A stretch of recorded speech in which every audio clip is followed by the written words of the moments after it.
Hello, everybody, and a very good evening or good morning for me as we welcome you to this a Legends Roundtable. Alongside, we have the former unified welterweight champion of the world, the last man to do it back in 2005, also world champion at 140 pounds, a two-division world champion. This man was an electrifying fighter, brought forth many incredible fight nights to fight fans around the world, and no doubt brought forth the show in Showtime. I'm talking about Zab Super Judah. Zab, how are you, my man? I'm doing excellent.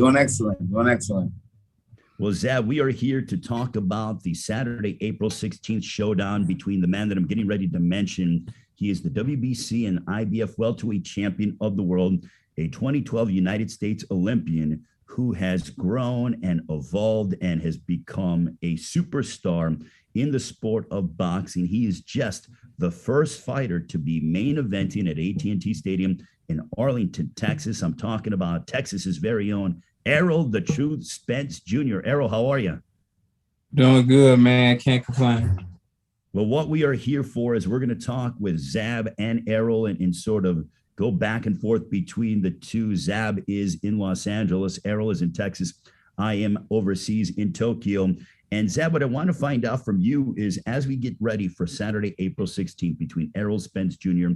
and Yordenis Ugas, 3 world titles on the line on Showtime pay-per-view. Going to be a tremendous night of boxing, 9 Eastern, 6 Pacific time in the United States. But can you tell us about how much you're looking forward to this showdown? And we lost Zab real quick. Hopefully we can get him back. But Errol, being able to have someone like Zab Judah, who, you know, when we were off the air, he said he's a big fan of yours. He loves watching you fight. He's going to be at AT&T Stadium.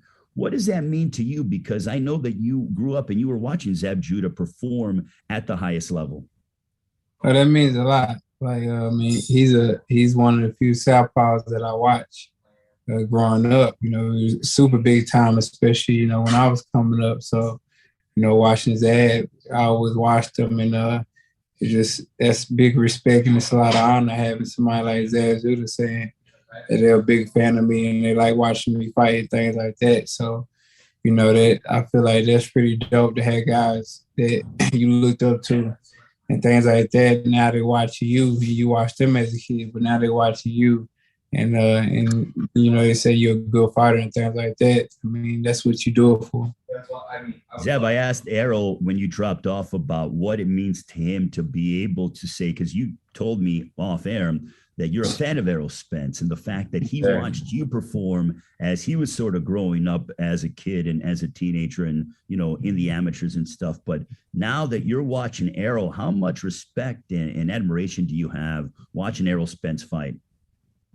I have a lot of respect for him, number one, just for being a human being. You know what I'm saying? I mean, he's a solid fighter. I've been watching Errol since the amateurs. You know, having, you know, Devin Haney, being around Devin, I was tapped into the amateurs and seeing who was the guy that was coming up next. And Errol was always the guy that stood out to me. He always was stopping guys and winning championships big. So when he turned to the pros and started making a big name for himself, I started following him and watching him. And listen, he stood up to something big. He's getting ready to be the next undisputed welterweight champion of the world. And man, I feel great passing it to my homie. No joke. That's real talk. Can you guys tell us about the fact that this is, because for those that don't know, the last unified welterweight champion of the world was in 2005. That was you, Zab. And Errol, you can claim 3 world titles on Saturday, April 16th, coming up in just over a week's time. I'll start off with you, Errol. Is this sort of like, okay, you are getting the torch from Zab Judah? Do you feel that way a little bit? Does that cross your mind? Definitely. Like I said, I remember, you know, when I was younger and I was watching Zab and, you know, winning all the belts and beating all the champions and stuff like that.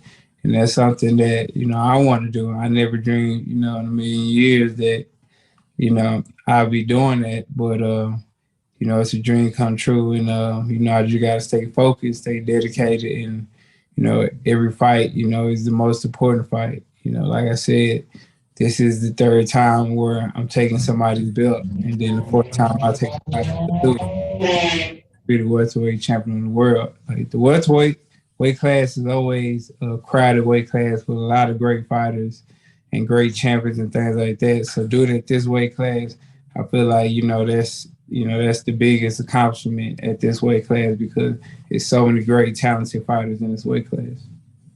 Zab, what advice could you give to Errol Spence Jr.? Because, you went ahead and you were the unified welterweight champion of the world. But when you were preparing for that moment for you to capture all the belts, what advice would you want to bestow upon Errol as we are just over a week away? Like I said, Errol Spence is a solid champion, solid fighter. I feel like I don't need to give Errol Spence no advice to what he got to do Saturday night. He knows exactly what to do. You know what I'm saying? Work behind his good jab, let his combinations go. And I mean, listen, he's gonna do his thing. I mean, that's why I'm pleased to say that the passing of the torch is greatly. This is dope. Errol Spence is a guy for the job.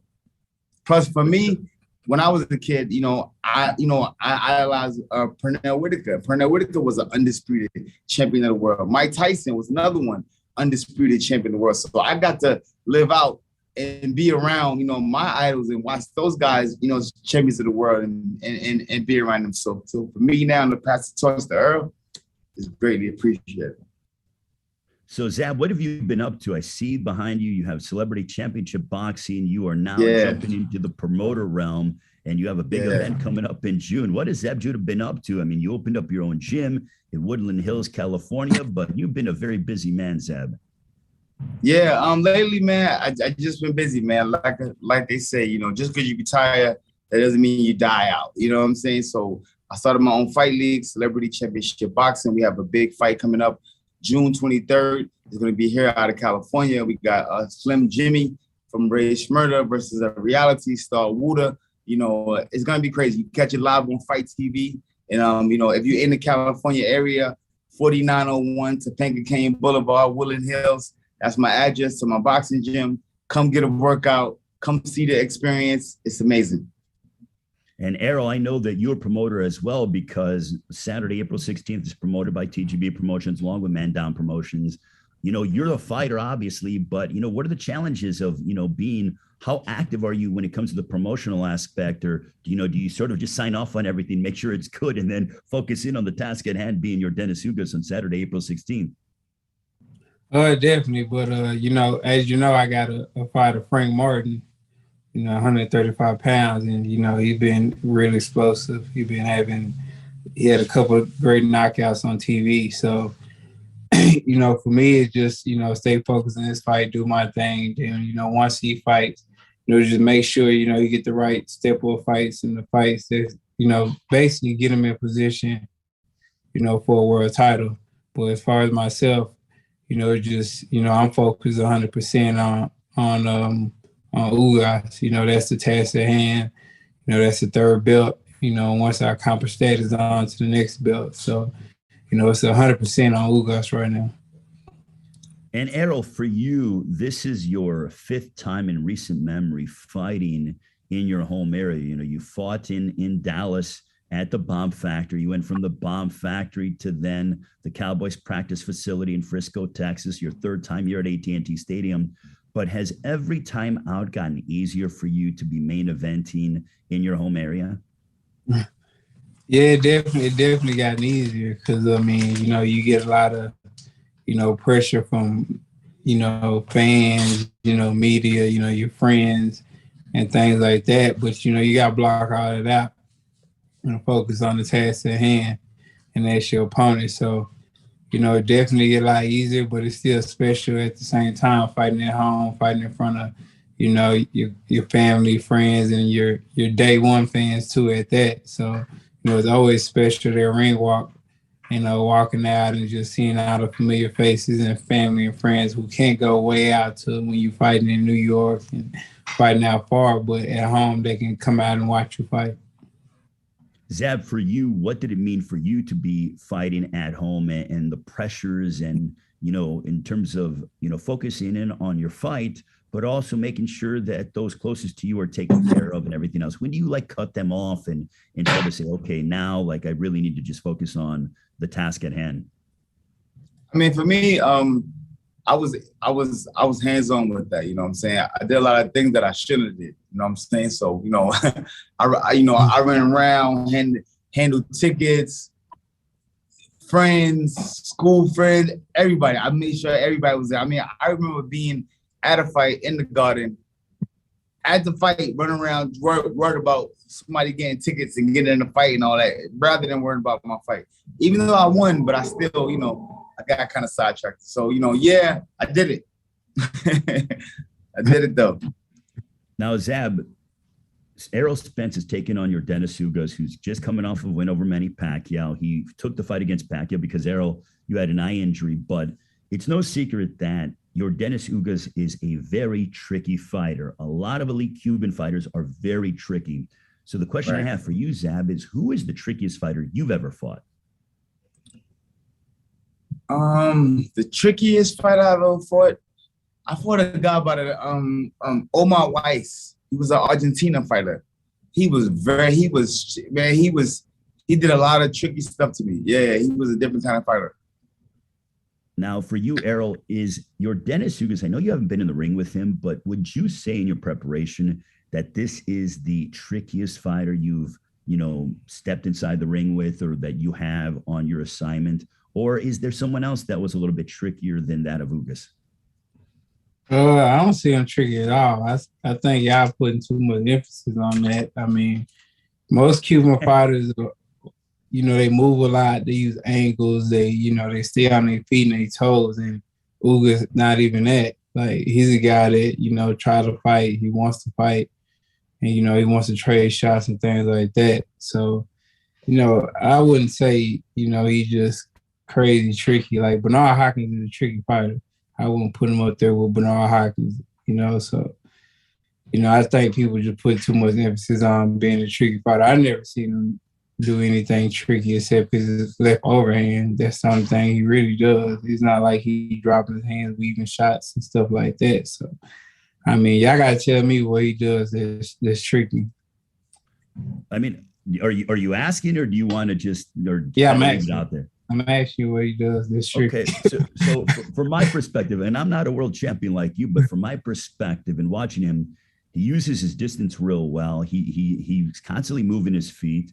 You know, he holds his ground. You know, sometimes he's more of an aggressive fighter compared to your typical average Cuban fighter that sort of waits. Sometimes he initiates, sometimes he sort of waits for you to come to him, and he kind of goes back and forth between the two. That's why with his footwork, I would quantify him as being tricky. So that's my assessment of Yordenis Ugas, which is why I believe he is a tricky fighter. And again, I'm not a world champion like either one of you two, but, you know, from an outsider's perspective, sort of giving that, you know, analysis. Well, I mean, I boxed Mikey Garcia. I banged with Kell Brook. You know, I banged with Sean Porter. You know, I boxed with Lamont, but still stood in the paint with him, slipping punches and, you know, countering shots and stuff like that. So, I mean, I don't stand right in front of the opponents either. So, I mean, like, am I tricky too? I would absolutely say you're tricky. And the reason why I say 100%. That you're tricky is because, and Zab, you can shed light on this, because the fact that I feel, Errol, there are times in a fight where you like to beat someone at their own game, just to be able to say that you were superior than them. Against Sean Porter, you decided to bang with Sean Porter when nobody besides you and your team thought that that was advantageous to you. Against Mikey Garcia, you boxed him when people were saying, oh, Mikey's such a fantastic boxer, which he is. I mean, you do these different things that you play to the strengths of your opponent to prove that you are superior. Zab, do you agree with that assessment? Yes. I agree with that. I think when Earl wants to take over a fight, he knows how to take over a fight. I watch him, you know, year after year, you know what I'm saying, when fight getting a little bit tough and he may get a little bit hurt, I see him step it up. He step it up from corner advice, and he makes it happen. 100%. I've seen that. Errol, you are a major favorite coming into this fight. I can't remember the last time you were an underdog. Do you pay attention to the odds? Does that matter to you, or is it just sort of something that you don't even pay any mind to? No, it's something I don't paying mind too, because I'm not betting on the books, so. So you don't even pay attention to the bulletin board material.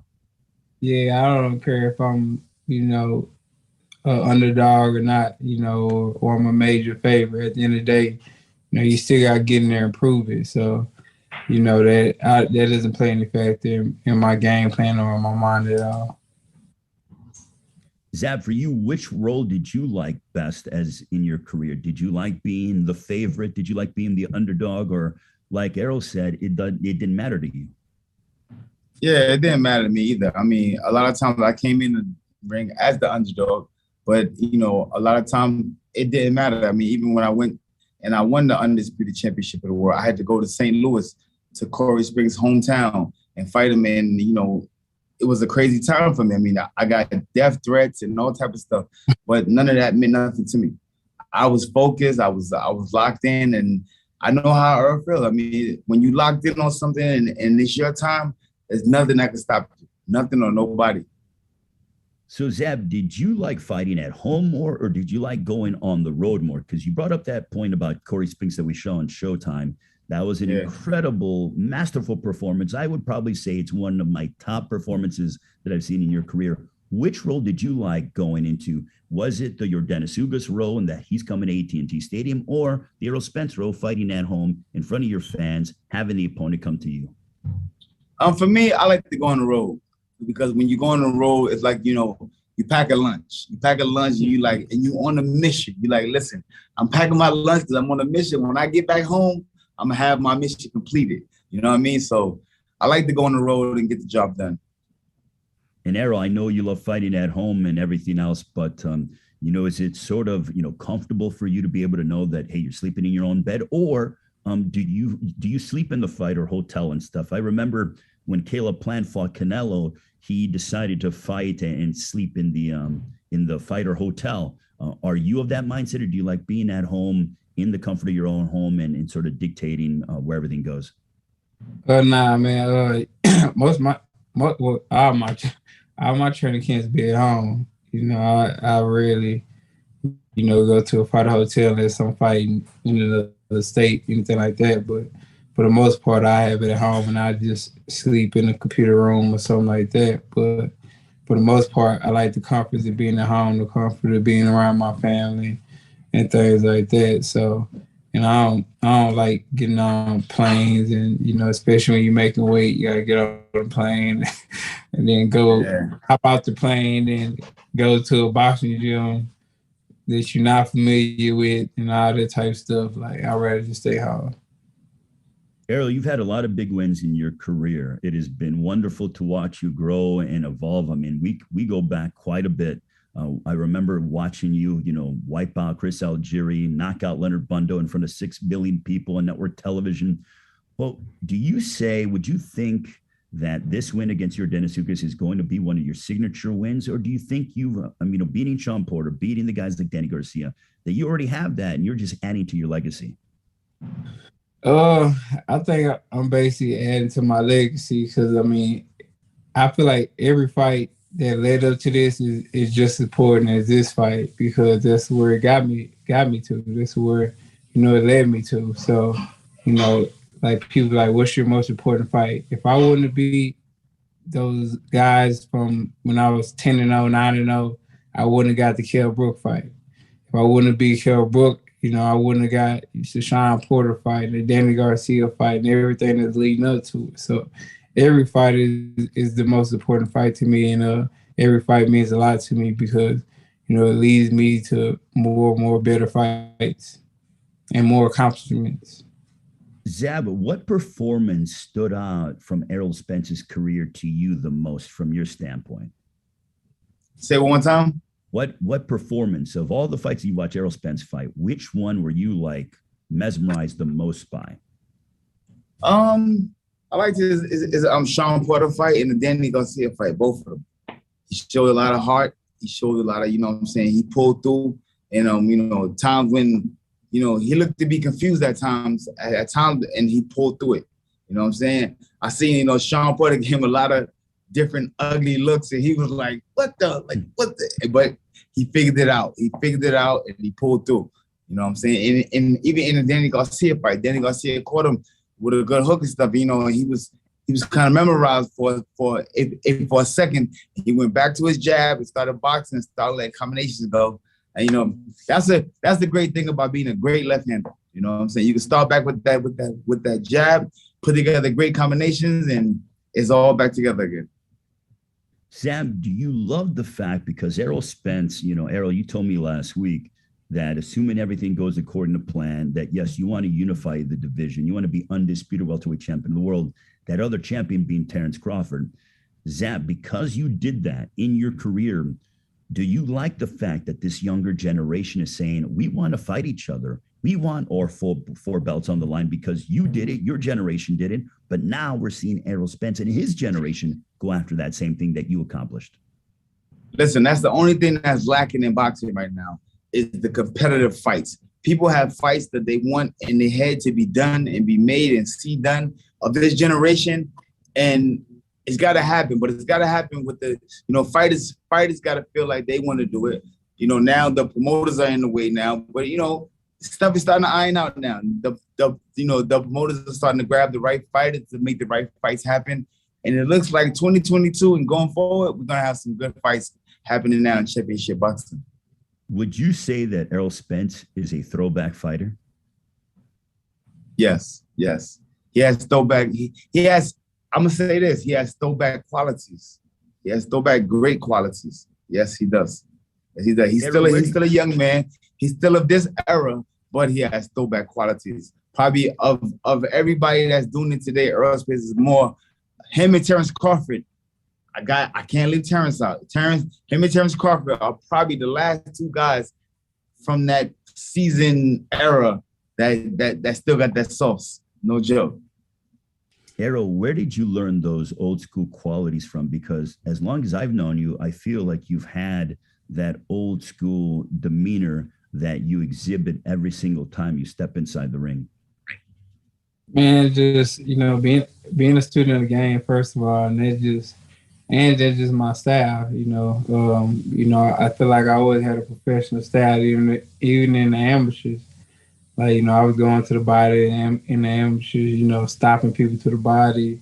You know, people like, man, you going to the body, it's only 3 rounds, you know, and I'm just stopping people. So, you know, I always had that, you know, that patience and things like that, even as an amateur. That's why, you know, I was just highly regarded, you know, once I became professional. So, you know, I think it's just my personality too, because I got laid back, chill personality. So I feel like that transferred over into my fighting ability. Errol, I'm glad you brought up your body punching, because that's one of the things that I enjoy watching about you the most.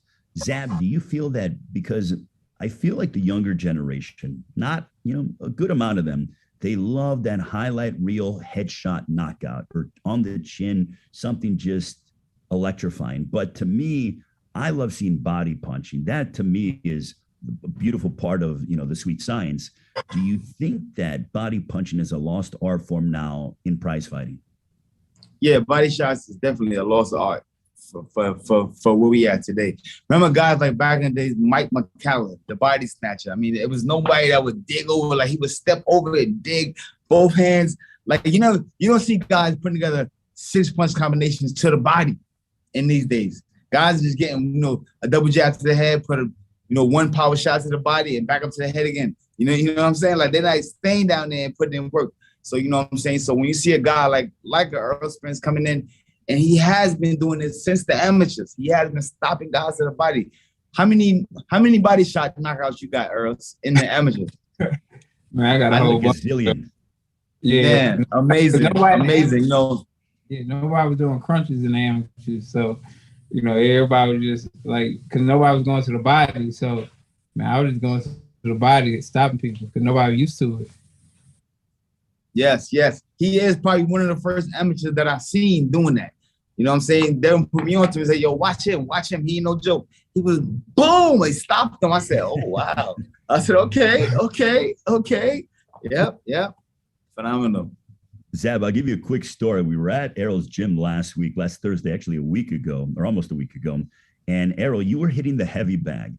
And if the heavy bag was a person, I would feel so bad for them because I felt like I was watching Clubber Lang attack the body bag, or, you know, the heavy bag, with your ripping shots. I mean, you were unloading vicious combinations to the heavy bag, like really sitting down on your body punches. Zeb, it was something to really admire. And Errol, I got to give my hats off to you because you were in a vicious form during that training session.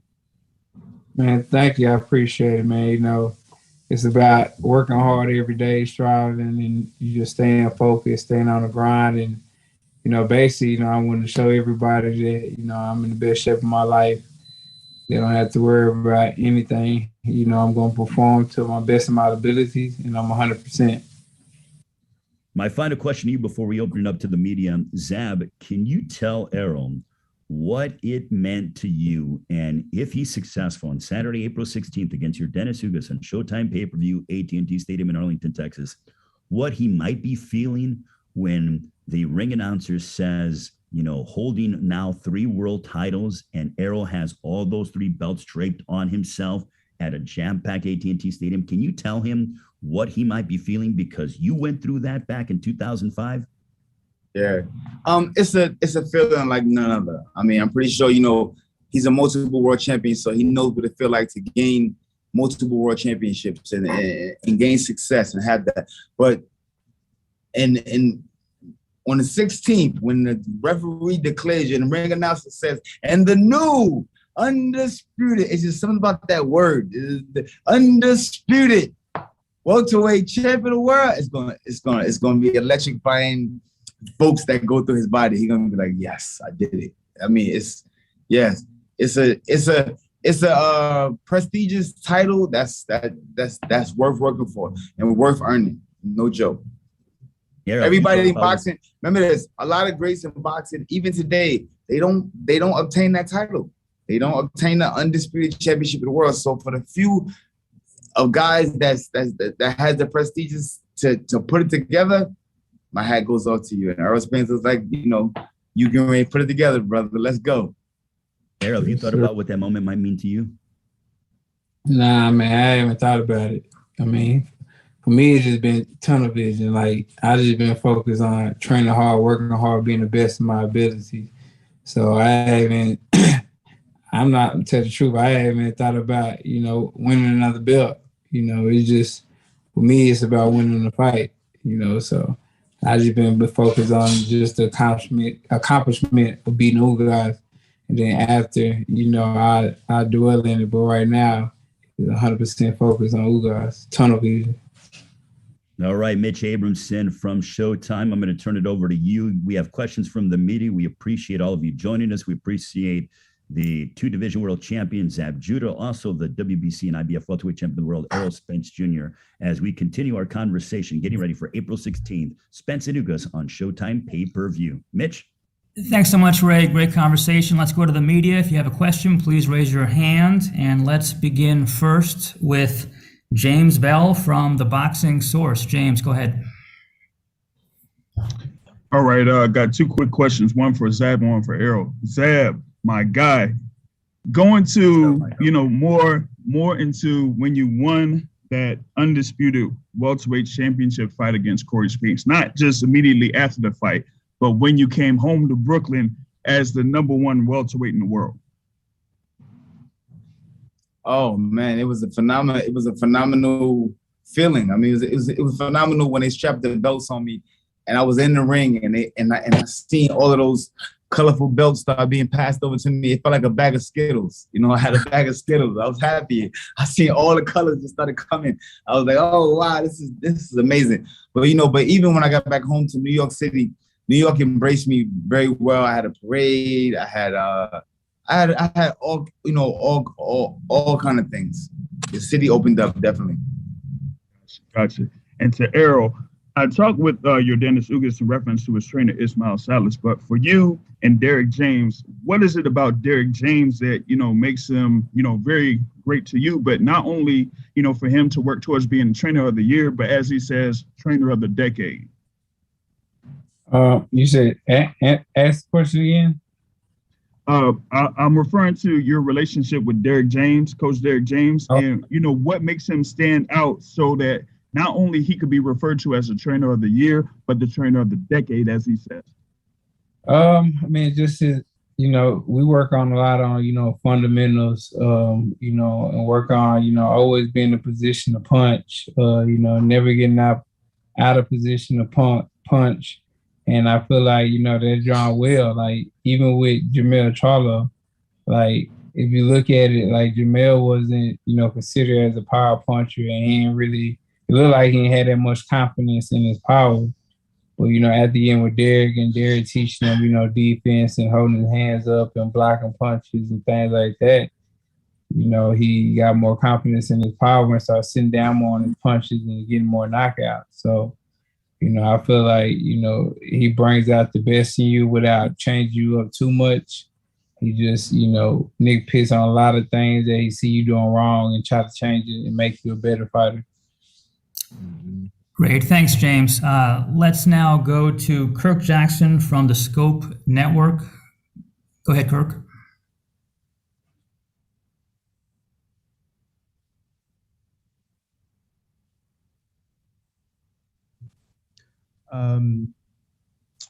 You mentioned that Errol Spence has throwback qualities. What do you think is his greatest attribute as a throwback fighter? Just the way he walked guys down, the way he walked them down and put together combinations. You know what I'm saying? If you watch how Jack Johnson was back in the days, how, you know what I'm saying, he put that pressure on you, and when Jack started doing it, like, you know what I'm saying, when Jack started rolling them hands, it's over. You got a problem. When he started rolling them hands and walking you down, yeah, you got a problem. And Errol Spence, the same thing. When he put them hands up and he started walking to you with that jab and started letting combinations go, it's the same thing. What do you think is your greatest achievement as a fighter, or what do you think is your greatest signature win and why?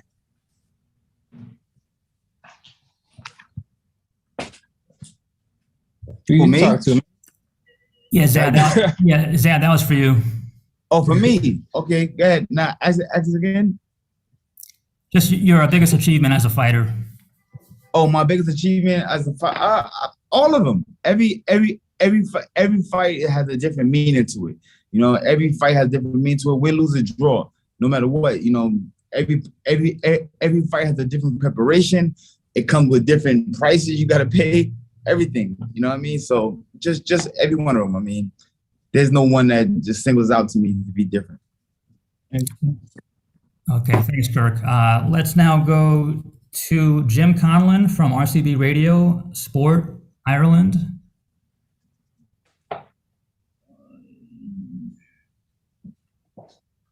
Jim, go ahead.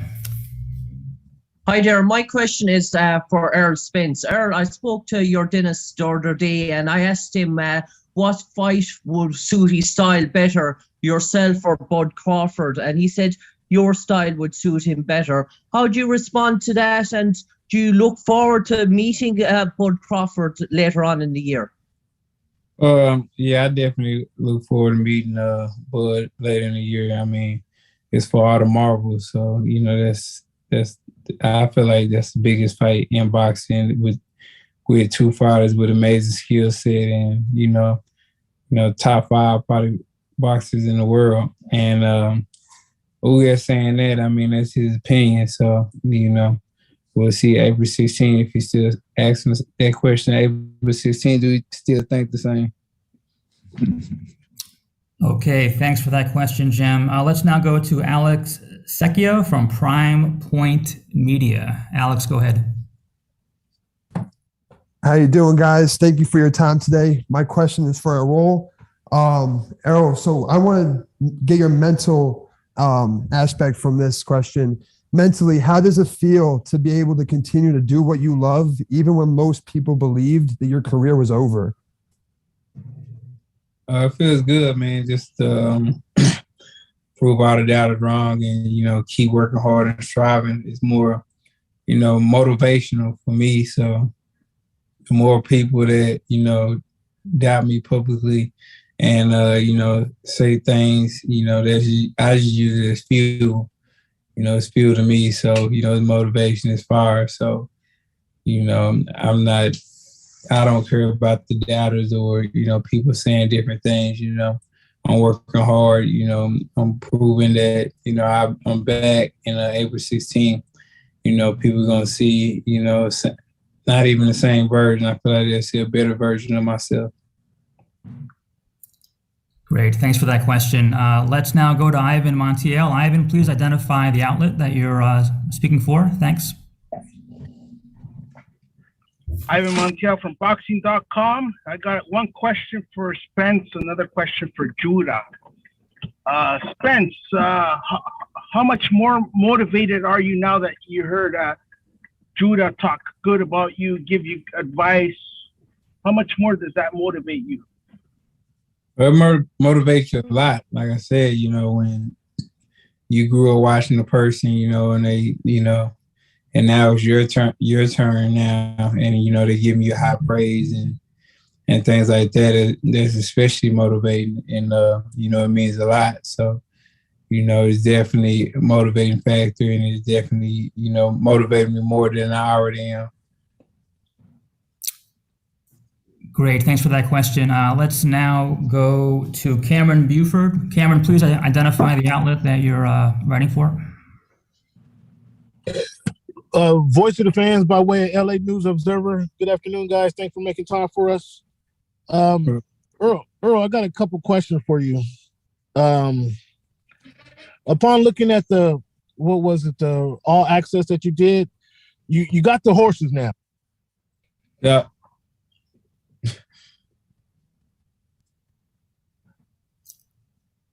Yeah, I got the horses. What's up? Was there a question there, Cameron, or was that it? No, I'm sorry. Here, guys. Errol, now that you got these horses, are you planning to race these horses? Do you want to breed them for show horses? What's your plan to do with these horses? I do got one horse that it's a show horse, but the other horses, they just for riding purposes and things like that. But I do have one that I do in competition, but the other horses just they ride around, and I got friends that ride horses. They come over and we ride the horses. And you spoke about people using the animals to improve their mental strength, their mental capacities. Is that something that you plan on doing? Kind of open up the farm to allow families and kids to kind of enjoy the horses and kind of build their mental capacity up, if you will. Nah, it's more for personal reasons more than anything. So, nah. Okay, thanks for that question. Now let's go to Lori Hanshaw from Behind the Gloves. Lori, go ahead. Hi, this is Lo with Behind the Gloves. I have two questions, one for Errol and then one for Zab. First, I'll start with you, Errol. You said earlier something about you're not really focused on winning a belt. You're focused on winning this fight, that really stuck out to me. So in this training camp, what do you feel like you and your team have worked on as far as a game plan for how this fight is going to go? Well, me and my coach believe we work on everything. We work on, if we're fighting in close, we fighting outside. We work on, if I'm using angles, if he using angles. So we work on basically everything because you don't have timeouts in boxing or, anything like that. So once you're in there. The only person to stop the fight is you, the other person, the ref, or your coach. So, we just make sure everything is covered and all the bases covered. And anything that he comes with, I have something to stop it. Thank you. And Zab, I also wanted to ask you, how do you see this fight between Errol Spence and Ugas going on April 16th? In the new, undisputed welterweight champion of the world, the truth. It's my guy. I think it's going to be a very competitive fight. On both guys' part, you know what I'm saying? But I think that old Errol Spence with that but the old school throwback styles is gonna kick in, and he's gonna get the job done. Thank you so much. Great, and let's end things with Ron Goodall from Fight Hype. Ron, go ahead. Hey, how's it going, guys? I appreciate the time. I had a couple questions for each fighter. I'll start one with Zab. Just want to get your overall thoughts on Yordenis Ugas overall as a fighter. And if you could just give us a story about facing a Cuban fighter. I'm sure you faced one in amateurs, not professional, and just overall the style that they bring to the fight. Yordenis Ugas is a very, very talented fighter, very hard worker. You know what I'm saying? He's a guy that's been around, has worked very hard to get himself to where he's at today. I have a lot of respect for him. You know what I'm saying? No, I've never fought a Cuban fighter in a fight, but I used to spar with Joel Castlemeyer and all those guys. And sparring with the Cuban fighters, I mean, you know that those guys are very crafty. You know, they do a lot of things that, you know, we normally don't do, where they grab punches and pull and you know, just a little bit of different kind of tricks that they got. But you know, I'm pretty sure Errol Spence is, you know, he's seasoned. He's ready for this moment of where he's at, this position he's at. He's, you know, every kid, you know, every boxer as a kid dreams of being the undisputed champion of the world. And you know what I'm saying, on March 16th, he get to live out his dream. May 16th. April 16th. And then my follow-up questions up to Errol Spence. Just, you know, you're a father of 3 and you're training at home. Obviously, it could be a lot of distractions. Some fighters like to remove themselves from that position. Just kind of wanted to get your thought process on why you're okay with training with an environment like that. And if you could tell us if there was a training camp similar to the one that you're having now in the past. I mean, it's just something I used to, so, you know, I had to keep doing it. And, you know, I welcome it. Like, you know, I always say, you know, I don't want to be one of those, like my kids come to the gym, you know, watch me spar, all that, you know, I don't be one of those fighters that, you know, go away for training camp and things like that. And then, you know, once I become old and, you know, they become older, you know, somebody else telling them stories about, you know, training camp and things like that, you know, they see it firsthand. And, you know, I just like spending time with my kids and stuff like that. So, you know, I just stay disciplined and stay focused and focus on the task at hand. And, you know, I got family and stuff that help me, you know, with my kids if I need something. So, you know, it's not all just, you know, me doing it myself. Thanks, Errol. That concludes the media portion of this virtual presser. I'm going to swing it back to Ray for some final thoughts. Ray? All right. Thank you very much, Mitch. And we appreciate the media joining us and asking these pertinent questions as we get set for Saturday, April 16th. Errol Spence, Yordenis Ugas, Showtime pay-per-view, the welterweight unification matchup. And Zab, I want to give your the table for final comments as what can fans expect on Saturday, April 16th? You'll be there at AT&T Stadium. So will I. Errol Spence, Yordenis Ugas, what are you anticipating? I'm anticipating fireworks. I'm anticipating 2 guys coming in there fighting for the undisputed championship of the world. You know what I mean? And, not looking past Ugas, you know what I'm saying? But, you know, my favorite and my guy that I like to watch is Errol Spence. You know what I'm saying? I'm looking to see my guy become the new undisputed champion of the world. Errol, final comments as you got the words of support from a man who was the last one to hold the unified welterweight champion of the world back in 2005. Someone you looked up to, but what does that mean to you? That means everything, man. I appreciate that support. You know what I'm saying? A lot of older fighters, you know, don't really, you know, give their support to the young generation. So much respect. Appreciate your support, man. That means a lot. And everybody make sure they tune in April 16th. If you can't be there at the AT&T Center, make sure you order it on Showtime pay-per-view. It's going to be an amazing event, amazing fight. And it's going to be an all-out, you know, all-action-packed fight. And it's going to be one side on my end. So, yeah, I'm going to see a very, very exciting fight. Zab, he's saying it's going to be one-sided. I like hearing that, man. Look at that. Be fireworks. It's going to be fireworks. Something to see. People don't miss this. Boxing Royalty, Zab Judah, thank you so much. Errol Spence, thank you so much. I'll see you both next week down in Arlington, Texas. Take care, everybody. Have a great one. Here we come.